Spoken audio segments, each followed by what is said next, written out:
From an African perspective, if an African couple had a child and they were in the service of someone who was taking care of them, that child was born free.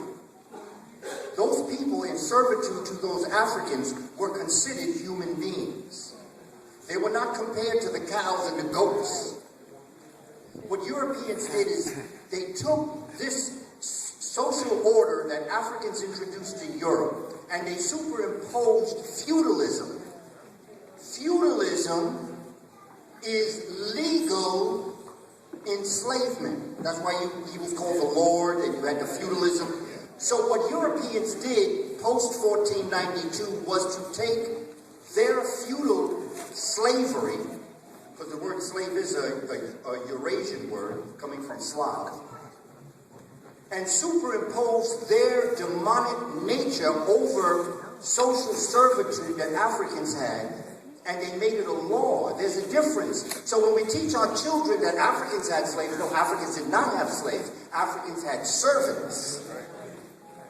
Okay? They took care of them, and by law, and if you don't believe me, just read the admonitions of Kanumanuk, where you will see that a servant took the baron, the leader of this nation, this African nation, to court, and was so eloquent. It's also called the eloquent peasant. Was so eloquent in his defense of himself. He had 9 petitions because they kept going. They said, "Listen how this guy talks. This guy has the mastery of Ma'at." The final one was the Pharaoh, the Nesupiti, was listening behind the screen and came forward. This gentleman had presented his case so well that the Pharaoh took the land from the rich and gave it to the poor and made the rich the servant of the poor. This was justice and governance in Ma'at, in ancient Kemet. Yes, it was. Balance and order, harmony, reciprocity. What goes around comes around, karma. Our ancestors understood this. What Europeans did was demonic. They made it a law. So when Brother was talking about Dred Scott, African folk had no right to be who they were, because they said, well, this is like a cow taking us to court. It's like a dog taking us to court. He has no rights. Justice Tandy said he has no rights. And so what Europeans did was they created a legal system that created the enslavement of African peoples, if you want to call it that. But it's important to realize the difference when we talk about Africans enslaving and Europeans enslaving. 2 separate things altogether. And it's important to understand that, because when they drop it, they say, well, Africans did it, so why shouldn't whites do it? Whites were slaves of Africans, but they were human beings. Yes. And they were always considered human beings. We are talking apples and oranges. This is why this is an illusion, what we say. Here's your homework. I did a rite of passage program at Rikers Island. High school students.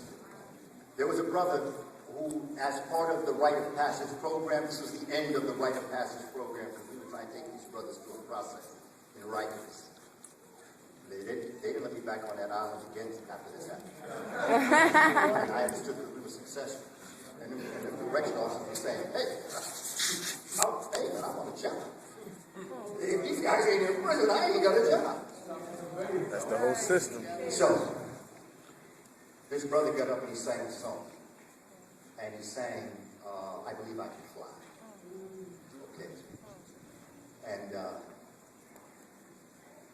brother didn't sound like R. Kelly. Brother's not sorry, I tell you. But it was his sounding sorry that made me stop for just one moment and realize where I was. I carry the Constitution of the United States with me everywhere I go. Because I always want to tell our brothers what that 13th Amendment really means. And that the 13th Amendment clearly will tell you that slavery was not abolished, involuntary servitude was not abolished in the United States. It was sidestepped. Because when you read the Constitution of the United States, can I read it for you? Yes. That's right. Wow. Can you find it?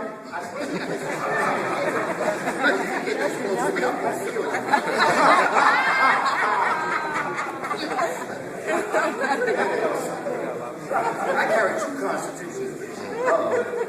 I carry the Constitution and what it means, and then I carry the Constitution as it applies how black folks should understand the Constitution.